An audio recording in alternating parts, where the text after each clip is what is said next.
So here we are, right? I mean, you got people that are stressed out, right? People are talking about the economy, but a lot of people are Monday morning politicians based on the outcome of the presidential elections, where they knew the outcomes. Some people were predicting that Donald Trump would become the 47th president. Some people say Kamala didn't put the work in. I mean, she only had but so many days versus a full-fledged campaign, but I'm not going to go there. I like to listen and not judge when people speak about it, you know? But people right now are uptight. One nation, under God, indivisible, with liberty, justice, and what? A lot of people are stressing right now. And we're just in January, about to embark upon February in a couple of hours, couple of days. But I'll say it again for the cheap seats. People are tight right now, right? They won't turn on the TV. They don't want to watch this news media outlet. They don't want to watch that news media outlet. And by the way, both news media outlets, one or two of the big news media 24-hour news outlets. You no longer have to wait for the 6 o'clock news, the 10 o'clock news, right? You got 24-hour revolving rhetoric of what's going on right now. Okay. And you even have news media outlets going back and forth. The power of one news media outlet can control the power of another news media outlet. Trust me, there's been pardons, sanctions, NDAs, gag orders from one news media outlet to the next. So some people just don't want to turn on the TV anymore. I mean, they want their news, but they don't want to hear the news. You know what I mean? If I'm making any sense, right? So people are stressed, right? They're talking about the fate of America, the fate of their communities, right? You got false prophets out here wilding. The APR on the housing market is going crazy right now. Loans in general right now are going stupid right now. Sports is at an all-time low. People are saying sports are rigged based on what's now legal, the betting game, the Vegas game. I mean, let's look at the NBA for a second. The numbers are going down simply because you got individuals that are taking the ball out of the out court, bringing it in court, and they're shooting the ball and it's going in nothing but net. It's no longer a challenge or something special to see somebody shoot from the half court line. You got a Trae Young, right? You got a Steph Curry, right? You remember the Splash Brothers. I mean, they were known and notorious for jacking threes, nothing but net. That's it. And people are saying the NFL is really rigged, right? There are plants in the industry that make conglomerates of a one-time Super Bowl champ, two-time Super Bowl champ, three-peat, as we may be seeing with Kansas City. So things are just going crazy now. There's wars going on right now. And some of our close allies or partners in some of our countries out there. So everybody's just on edge right now. I won't say unhinged America, but on edge right now. I see some activities that could be unhinged, but that's subjective. But I'm going to tell you what I'm going to do.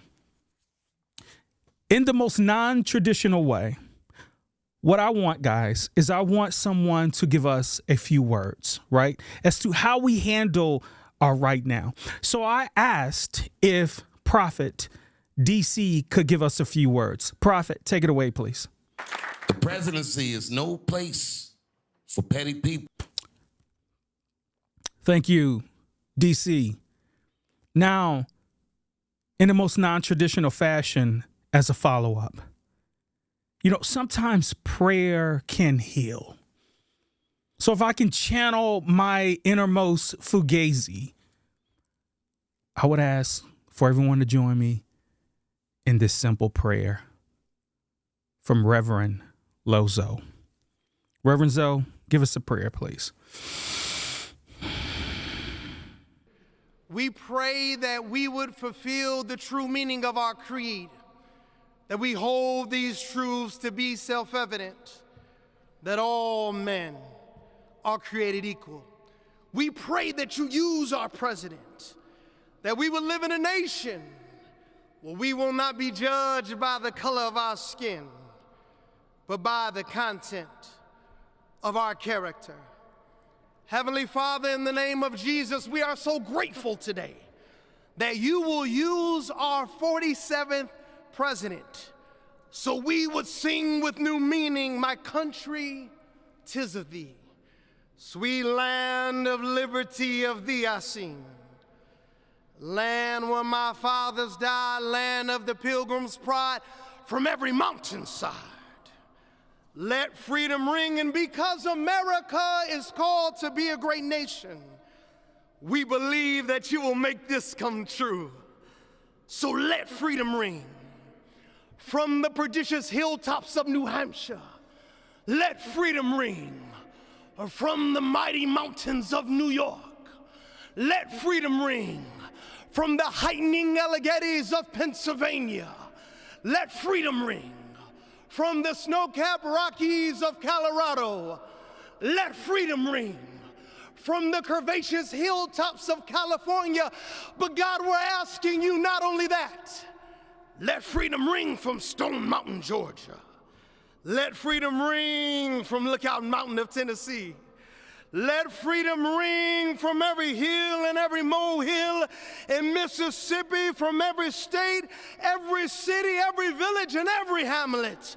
And when we let freedom ring, we will be able to speed up that day where all of your children, black men and white men, Protestant and Catholic, Jew and Gentile, will be able to sing in the meaning of that old Negro spiritual, free at last.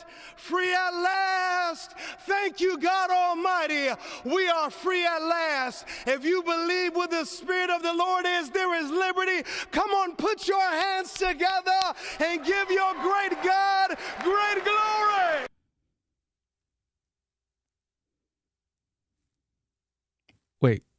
Wait, what? What? You took the opportunity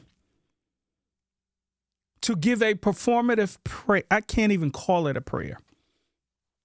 Fam, look, you swagger jacked that from the late, great Reverend Dr. Martin Luther King Jr.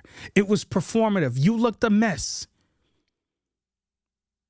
And since you were so in full character and action, you did not witness the body language and the facial expressions of the people behind you.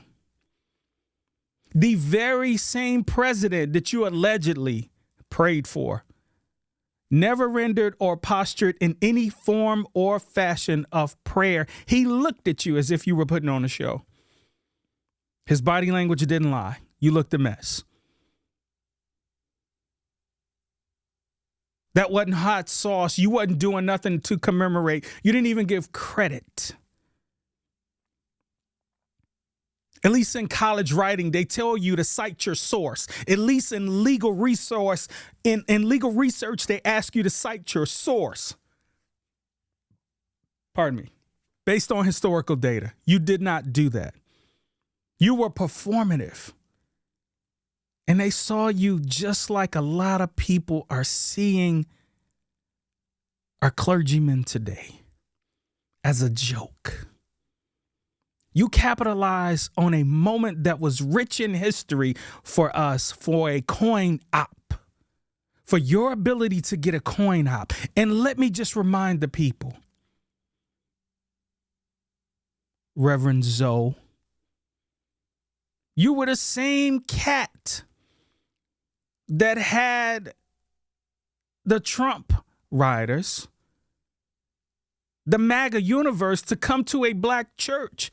But you bust all of the people that can identify with black to your church. In Detroit. So in this day and time of creativity, you couldn't get AI to generate you up a prayer? And just like most performative clergymen do in public, they put their glasses on and say, "Would you pray with me?" And they start reading. Tell me when you had to prepare for a prayer. I understand that there are certain settings. And I understand how you sometimes have to wordsmith certain words for the sake of television regulations. But fam, this is your life. You swagger jacked the late great Reverend Dr. Martin Luther King Jr. in something that could have been led to pay homage. You put on like you wrote the joint. The straight Mantan. The straight Fugazi. The straight tap dancing on the table that you did that I thought we were moons, centuries, decades past. You are resurrecting modern day minstrel show. And it's not just you. You're only a percentage and a representative of people out there who will do anything for cream. And it ain't even cash no more. It's clout. When the cameras start rolling, you cats get very performative. And I'll say it with my chest. It'd be different if we were doing things to blow up. But some of us just want to put a camera on so we can make a difference in someone's life or inspire someone that's close to us in our connection. And sometimes it's not about the number of people. It's about the people that are within the number that are partaking in the information that you are feeding them. i.e., my numbers are low. That doesn't matter to me. What matters to me is the value that I'm getting out of the select few that are partaking in the information. I know how to start a conversation. This is called heDONizm, the Donologues, the Donologues. It's called a platform. And I'm not just talking to you, Reverend Zoe. I'm talking to the people who you represent. And I'm also talking to people who think just like you. No. I mean, say it again. No, I don't think Snoop would do that. Would he? Nah, you need more people. Snoop wouldn't do that. Snoop, tell him. Psst. Right. You think Snoop would do that? Snoop, tell him who would do that. Which one of you jigaboo ass gonna be the first one to do it? I'm waiting. I'm gonna roast the out of one of you Uncle Tom ass for doing it. I love this guy right here. That's really nice. Yeah. Come here. That's really nice. And that's from the heart. I didn't want to put you in that position, you know, but that's from the heart. Special guy. These two are special people. We're in the age of cancel culture, judged by the court of public opinion. And today I'm on one. I'll tell you right now, trigger warnings all around this cast today. And whatever episode this is, just rock with me. But I'm on one. Because day by day, the exposure of who you with comes about. Exposure becomes enlightening. And I tell you what, some of you may think the woke term is corny, but how about you just put a slash through woke? Don't throw it away because it makes sense. But how about we look at the term enlightenment? To be informed or misinformed. You filter, you be the judge. Do research for yourself. I think they used to have information sources like what? Snopes, right? Fact checked, where you can fact check something to find out if it's true or fiction or if it's just straight up cap. But no, we will go as far as we can to give the perception of social media to make things believable, although they are not. Who am I talking about? Sexy Red, right around the time. We haven't even hit February yet. Right? But right around Reverend Dr. Martin Luther King's celebration, or the day on, not the day off, you photobomb a picture as if you're with Dr. Martin Luther King marching in a most inappropriate way. And you heard from his daughter, hey, yo, little mama, sister, my sister, please take that down. That's not a good representation of who my dad was. I would appreciate if you take that down. Sexy Red, yes, ma'am. And she took it down. Now, for that, I give her much props. Not because of what she did, but there's nothing more attractive. And I'll even use my own words. There's nothing more sexy than a woman taking accountability for something dodo. Sexy Red immediately said, yes, ma'am, and took it down. I so much appreciate that. Acknowledge the fact that you were going for something, right? And the exposure wasn't great enlightenment. It was actually fugazi in the worst way. And you were confronted by a legendary source and you yes ma'am'd it and you took it down. Salute. But you were wrong for the photobomb. To the restaurant in Atlanta who decided to use digital marketing and make a flyer with the late great Rev Dr. Martin Luther King Jr., right? And Rosa Parks simulating a sexual position on a flyer. But then you got your Keith Lees out here, and then you got your critics who are going to these places saying the food is garbage. No, it could just be the mindset that's garbage. Because don't forget, when we call soul food, we're talking about cooking from the soul. We're talking about cooking for the soul. So sometimes it's nothing about the taste. It's about the experience. And that is a preface for straight up foolishness. In this day and time with digital media, you can almost tell your smartphone or your PC or your Mac what to do, and it just does it. So somebody had to say, dope, I love it, send it, run it. And besides that, I'm not off of y'all. What did you guys do on Dr. Martin Luther King Day or the day of observation?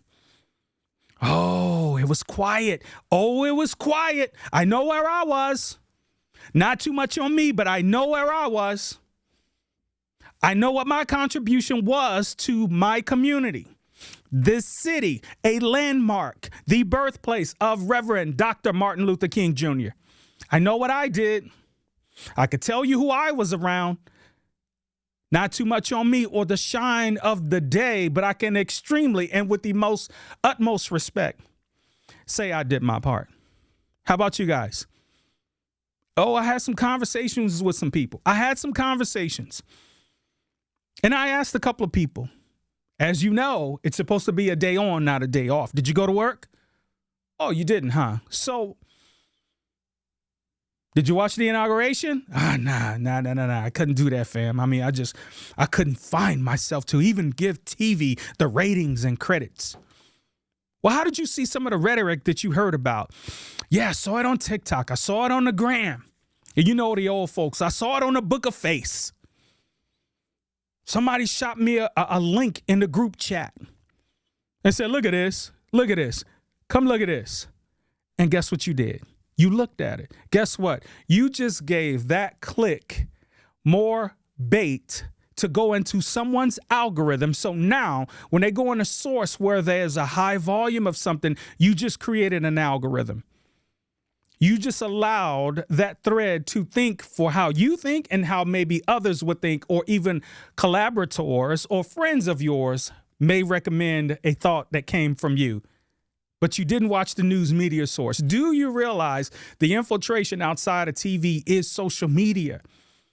You don't have to wait for the 6 o'clock news anymore. You don't have to wait for the 10 o'clock news anymore. All you got to do is turn on your phone, and some of that news is faster than these news media 24 around the clock outlets, including sports.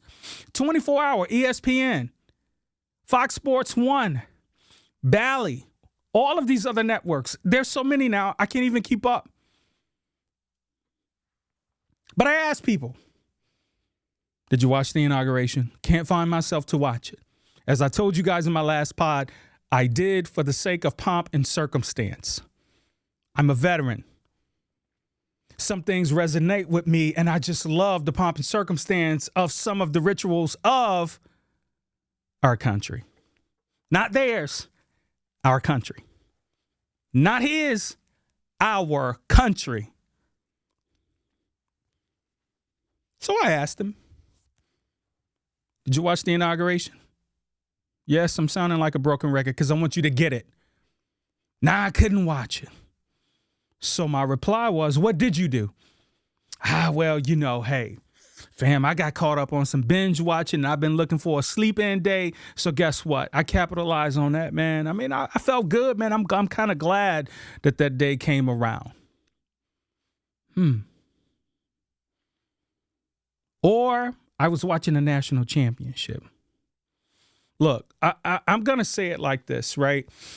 I had barbershop talk amongst some men at the quote unquote gentleman's club, not the shoe models, but the actual gentleman's club of the barbershop. And one thing that I pointed out and shut it down is, and I said, who is our next martyr? Not necessarily a martyr, but how about a champion? We put so much investment in our community for those that identify as Black Americans, African Americans. We put so much stock in the Obamas being the heroic figure of what excellence looked like, where we forgot about what local excellence looked like. Who are our champions for change? Do you know who your congresspersons are or your state representatives are, and what do they look like? And do they identify or align with some of the values that you voted for? I mean, you did vote local elections, right? Right. You have expressed your opinion to your congressperson, right? Right. I mean, we can't allow for Congresswoman Jasmine Crockett to be the only voice. And lo and behold, Ben Crump is the only voice for the oppressed in this day and time. Please tell me those are not the only two voices, right? And shout out to Congresswoman Crockett because of her reelection and her ability to fight for you and me.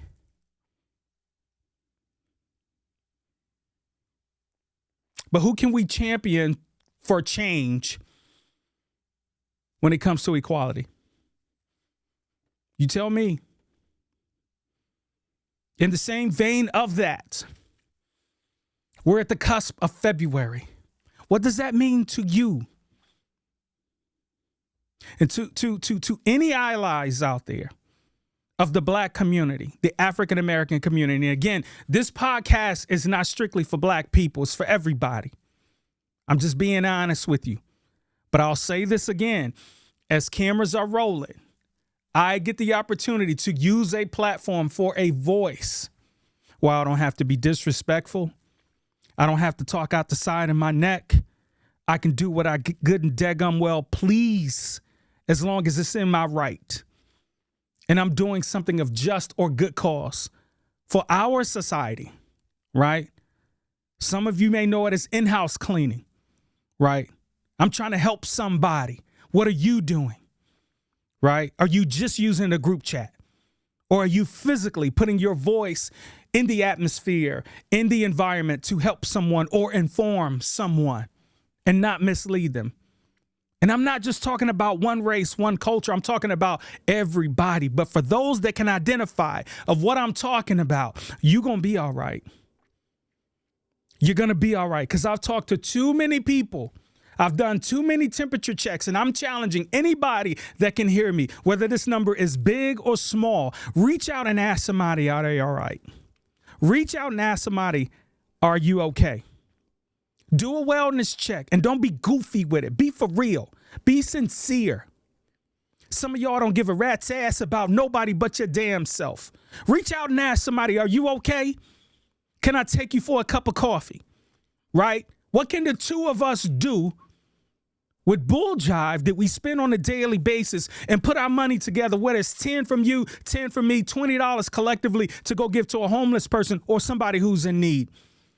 Put your money where your mouth is. Be a verb and not a noun that describes a person, place, thing, or idea. Be something that requires action. Be something that is of action. I'm sick and tired of people claiming that they the boss of this and they the boss of that and they run things and they run wings. Come on. What are you doing for your community?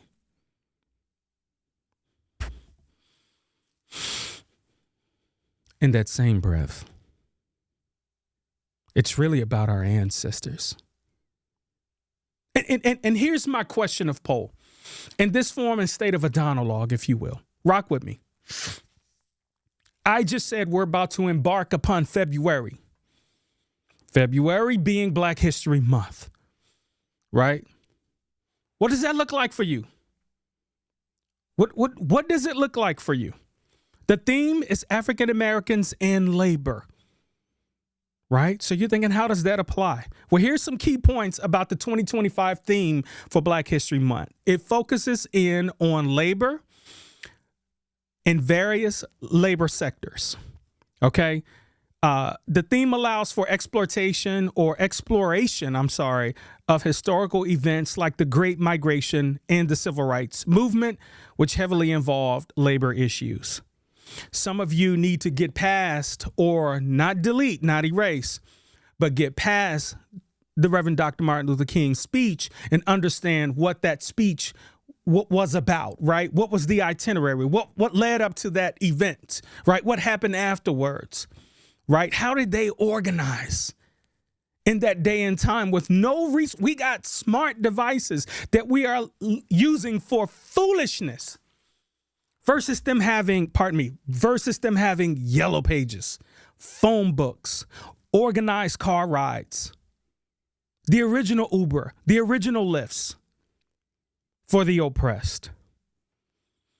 But the theme of this year provides an opportunity to discuss the challenges faced by Black workers, including discrimination and exploitation. Pardon me. You know I'm fired up, right? But I just told you a place that I can have, or I have had conversations. Where are you having conversations? Where it can have an impact on someone else, or a young lady, or a young man. Where are you having those conversations? Because I know you're not doing them at your job, or at least some of you are not doing them at your job.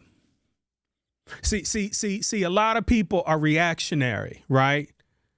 They're not so much worried about what's right. They're worrying about what's first. I see a trend going on right now, because I'll give some context, right?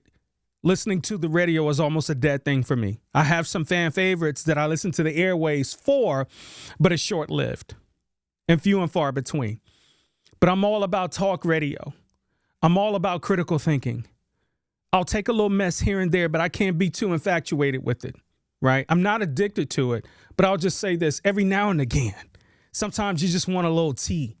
Right? But not too much where it's gonna disrupt my thinking process. Right? That's some things that I abstain from. There's nothing wrong with a guilty pleasure, but do you know your limits before you become an addict?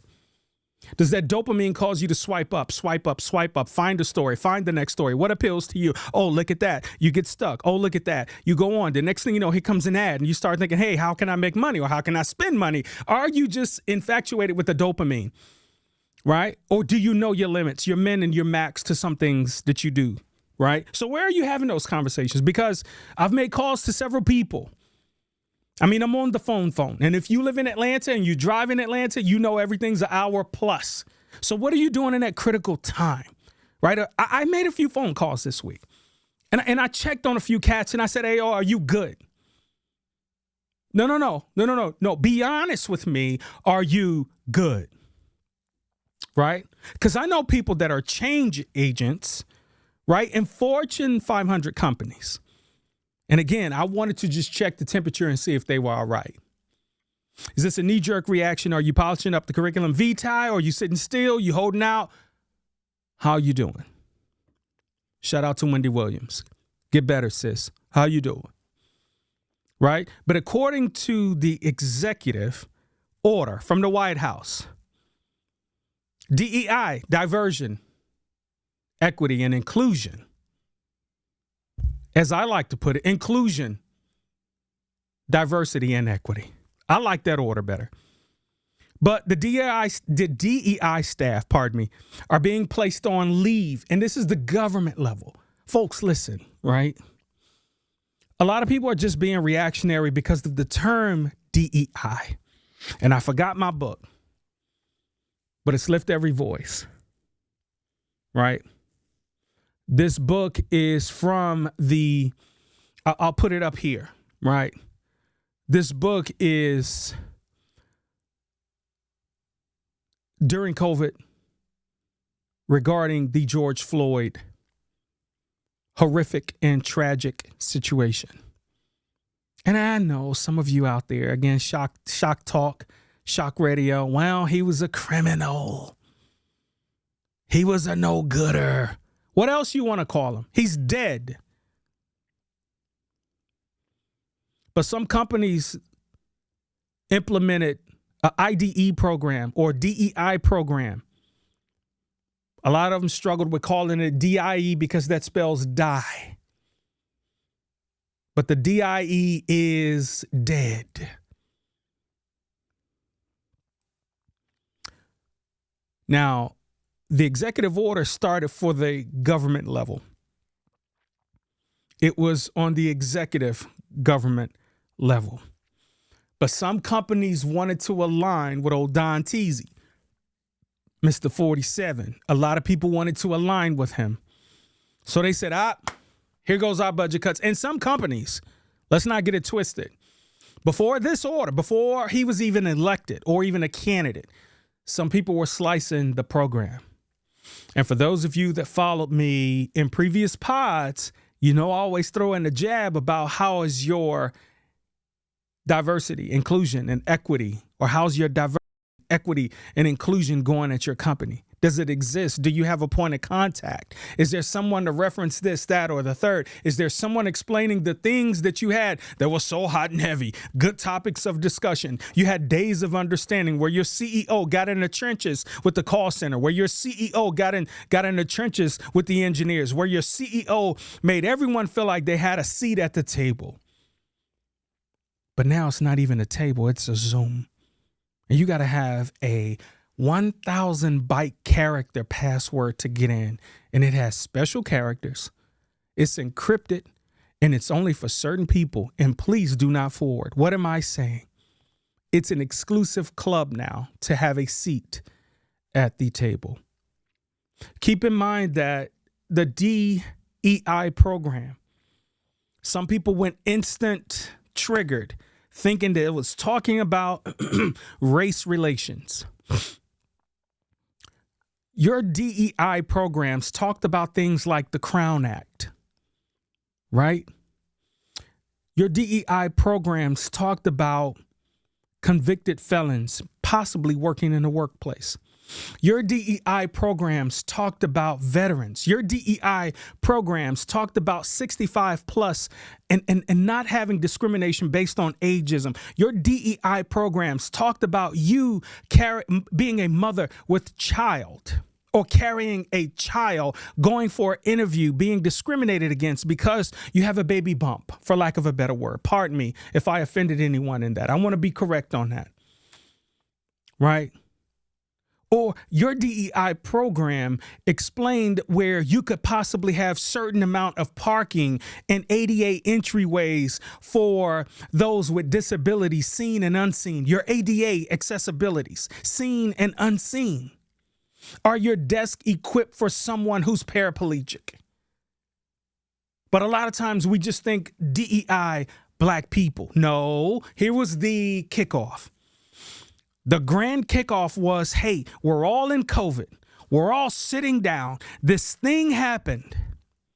This man had his knee on this guy's neck for nearly 6 minutes as he cried out, mama, as he cried out, everything hurts. I can't feel nothing. And his friend is in the background saying, just comply. He said, I can't move. And as you saw, some liquid form rolling down the pavement. That wasn't just seen in Minneapolis, St. Paul. That wasn't just seen in Minnesota. That wasn't just seen, my friends, in the Midwest. It was seen all over the world. And all of a sudden, companies went, man, they are tearing up police cars. They are flipping over postal service worker vehicles. They are flipping over companies. They are throwing rocks, bricks, hard devices, pipes into brick and mortars. So what can we do? Tell me, what can we do? So you may see a Gayle King to sit down with you know what? I don't want to give this platform that amount of credit to use its name. And go tell us, is your heart filled with hate?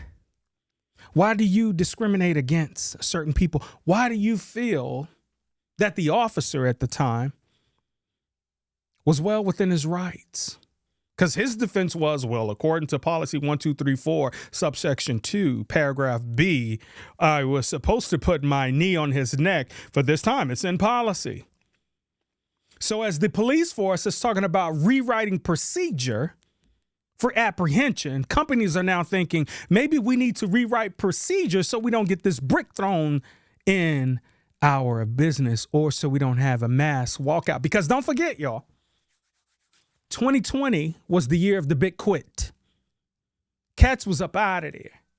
Hey, yo, this is how I feel. COVID is making me feel away. My mental stability's not right. I can go work at this place. I can go work at that place. Places that require front facing, I can now do from home. Yo, company, I'm out. 2 fingers, I'm gone. So whoa. We're a private company. We're a public company. We got investors looking for this assembly line to keep rolling.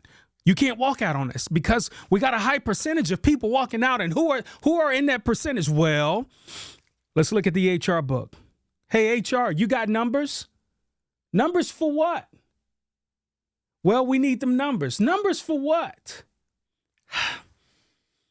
Can you tell me, HR? How many minorities do we have at our company? Do what? Keep it down. How many minorities do we have at our company? Are you talking about our gender statistics? Shh, you're too loud. No, our whole company demo. You remember we used to call it EEO. Oh, that. Shh. You want those numbers? Well, Mr. CEO and president and board, I would like to give these numbers to you. Our company makes up of 95%. The other 5% is automated through robots and AI generated. But in that 95%, we only have, we only have 10% of African Americans. 15% Hispanics. And the rest are others. Wow. Okay. So maybe I just need to have a conversation with people because morale and spirits are low. And I don't think they're going to be ready for what I have to tell them. What are you going to tell them, sir? Because we went straight through the HR manual. We can't do nothing else. The morale is low. We're on a hiring freeze right now. We're paying for the brick and mortar and people working home. We had to buy laptops for call center people. We did. Oh, gosh. Hey, HR, can you set up a Zoom call? I want to face the people. That's a great idea, sir or ma'am. 2 thumbs up. Let's do it. All right. Now, who's going to facilitate that? Well, I can only do so much, sir, because of confidentiality. I'm HR. We write the checks, you sign them. So I can't do it. I have a role that's confidential. My desk is confidential. My laptop is confidential. My drawers are confidential. You see where I'm going? I'm not done. I'm cooking. All right, well, I'll tell you what. In Minneapolis, they had some people from the diversity, equity, and inclusion. I think they was at Johnson & Johnson or somebody. Can we get one of them to come in as a consultant and speak to the people? Once again, sir, yes, great idea. No kickback. So you had these C-suiters to come and talk to the people. And some of those conversations went like this.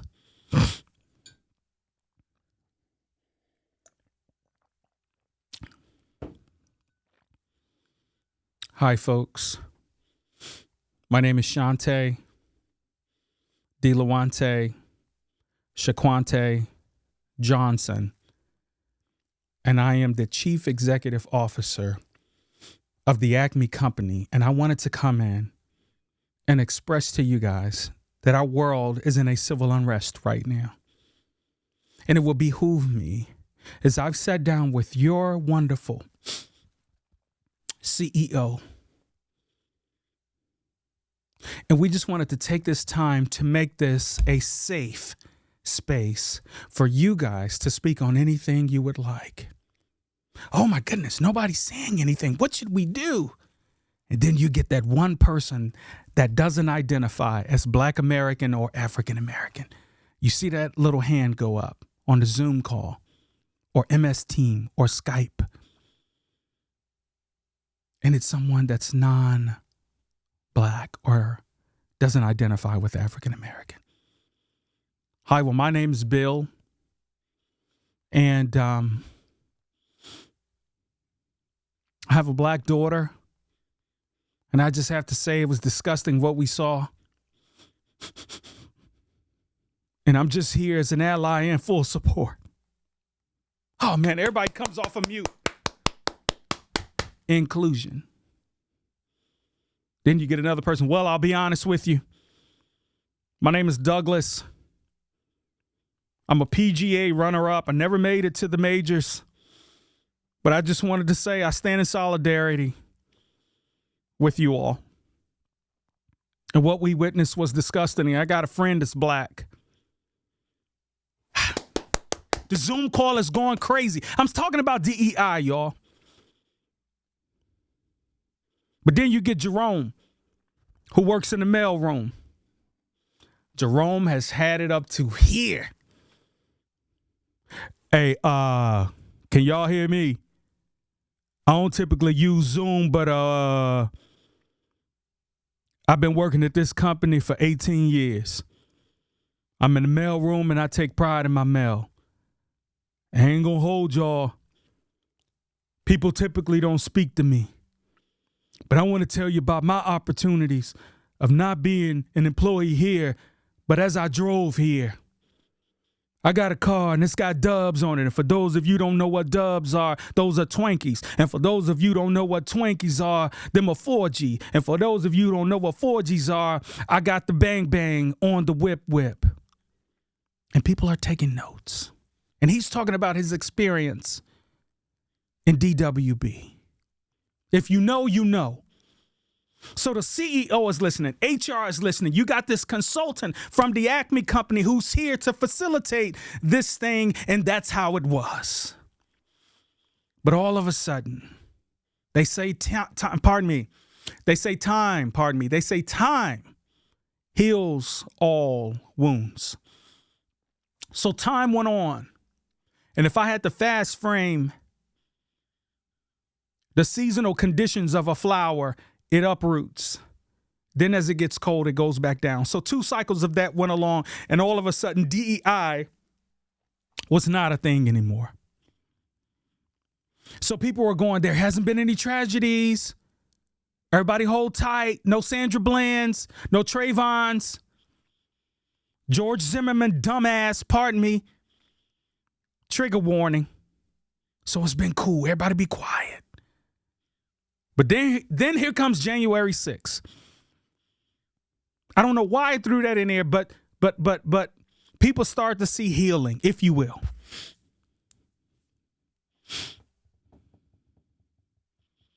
Fast forward to today. Some of the companies that roll back the DEI programs. Walmart, Amazon, MC Donald's, RJ, the T's are silent, RJ, John Deere. Well, that's you can kind of see that one. But for those green thumb folks out there, John Deere, Harley Davidson, Toyota, Meta, Zoom, Microsoft. So people are saying we should protest.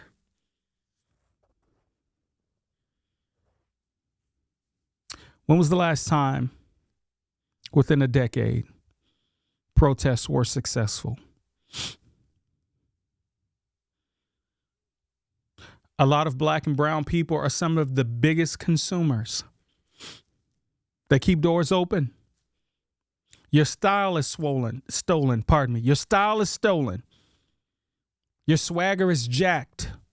You're made a mockery of because some people just flat out, they can write a check. They can make it rain just because they can. They can do the crime. They can go have tea and crumpets the next day. They don't give a rat's ass about law. They don't know what it is to be DWB or black while barbecuing or being black while having a pool party or to be black and graduate, to be black and go to Cracker Barrel, to be black and go to Denny's. And oh my gosh, we got a lot of millionaires out there. They walking up in some of these stores, buying up the joints, still ain't treated like nothing. According to the White House press secretary, she said it's common sense to restore to the government. I'll say it again for the cheap seats. DEI doesn't automatically mean give black people a seat at the table. Please do your research, everybody.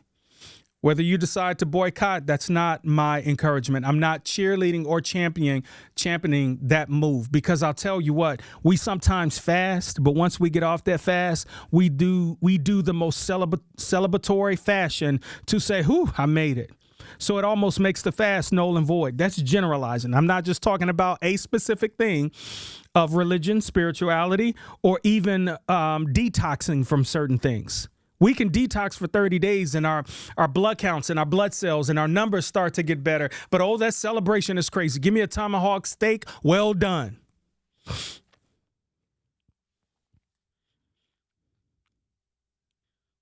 Some of you didn't get the story. Let me put some historical context right here.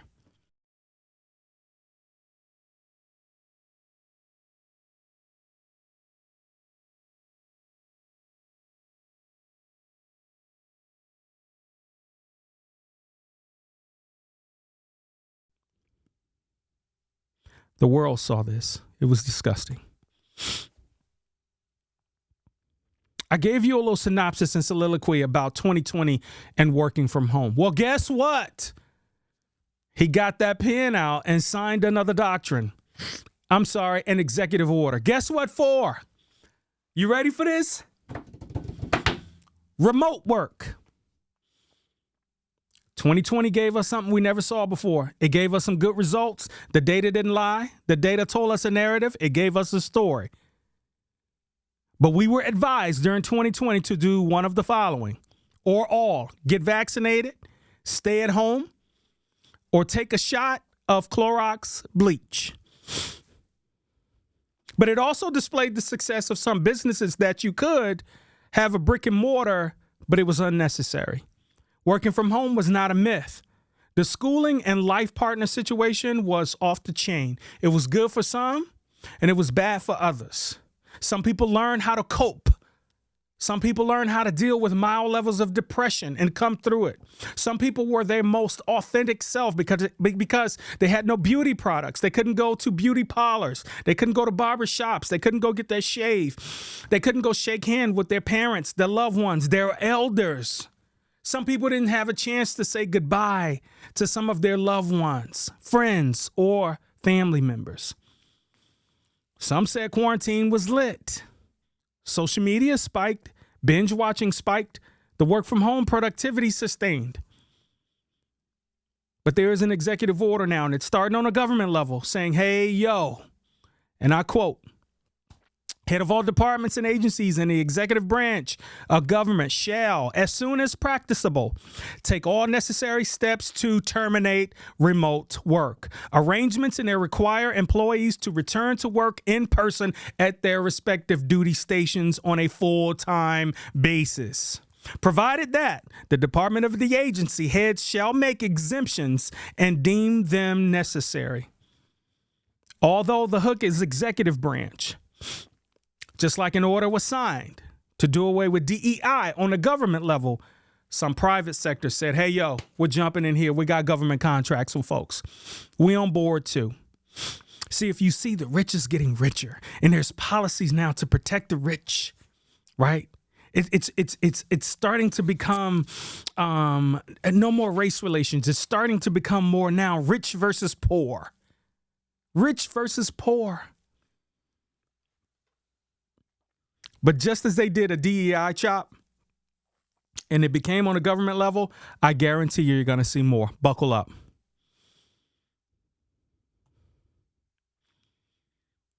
I closed with this last time, and I'll say it again. Is this the America that you deem to be great?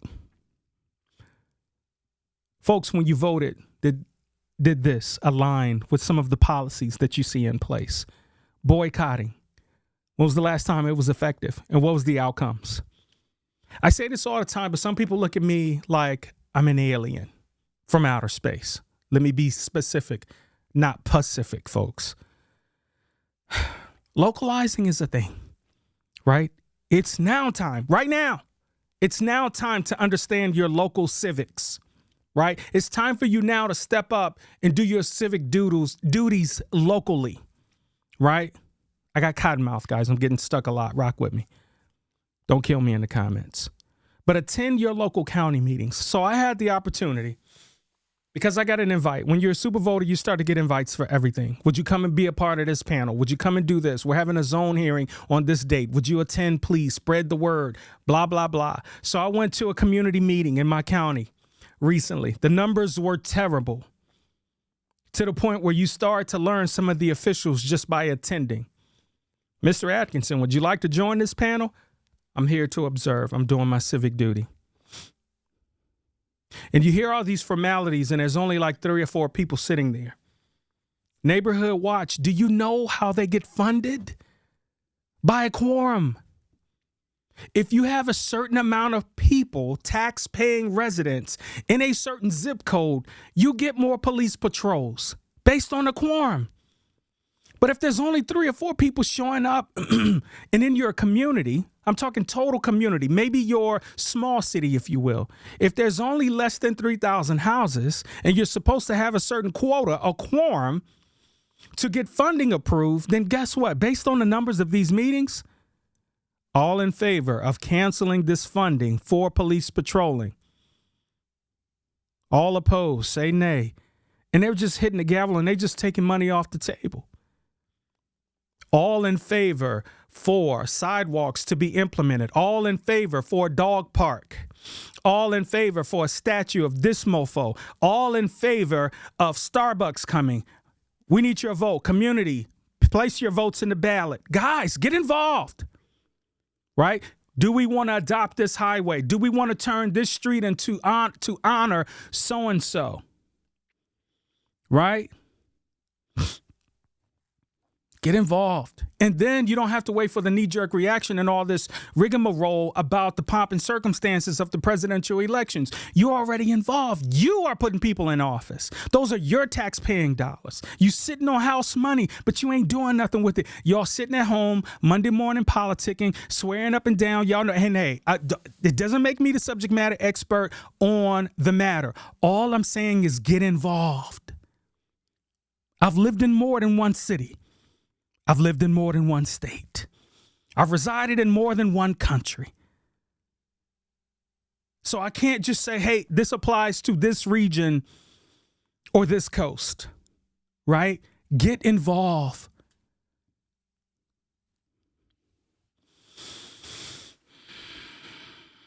I want to leave you guys on a good note, if I can. You know, I usually start off with gratitude, but I had to close today on gratitude simply because I knew I was going to need a chill pill at the end of this pod. But shout out to the illustrious Roxanne, Shante, right? Roxanne will make history this weekend when she becomes the first solo female MC to receive the Grammy Lifetime Achievement Award. She would join the ranks of Flash and the Furious 5, NWA, Salt and Pepper, Run DMC, Slick Rick, which have all received these prestigious honors. One of my favorite songs by her was Roxanne Shantae's Feeling Kinda Horny. And she was talking about the actual horn, but I just love the beat. I don't know how many of you remember Rap Mania when she came out with the baggy clothes. Not to be too graphic, but I'm just telling you what her stage presence was. Some people knew how to keep it cute, but yet leave the imagination to the mind. She came out and she stripped down and she had on the yoga pants with the blue denim jacket, took her shoes off and was on stage rapping. It was something that I'd never seen before, because it was always a man's sport, a man's game, men touching the mic. I mean, you had your Sweet Teas back then. You had your Paper Thin, MC Light, right? You had Shot Rock and all of them cats back in the day. Debbie D, Lisa Lee. You had all them cats from back in the day. But Shante, MC Light, and a lot of these other profound MCs were some of the ones to actually start to induce female MCs, or MCs that were females, if I should say. But Shante, which is a host of Rock the Bells, Have a Nice Day on Sirius XM. We enjoy listening to you. Thanks for keeping the culture alive and well within its rights. She's hilarious. She keeps it A1, telling the whole truth and nothing but the truth. And she's usually on your ride home for those Sirius XM listeners on Rock the Bells Radio, her and Cool V. And you remember, she came up through Marley Marl and the Juice Crew. Shout out to Gail King, who did the interview with Roxanne Shante. She looks amazing. But I will say this, salute Shante. And until we meet again, guys, peace.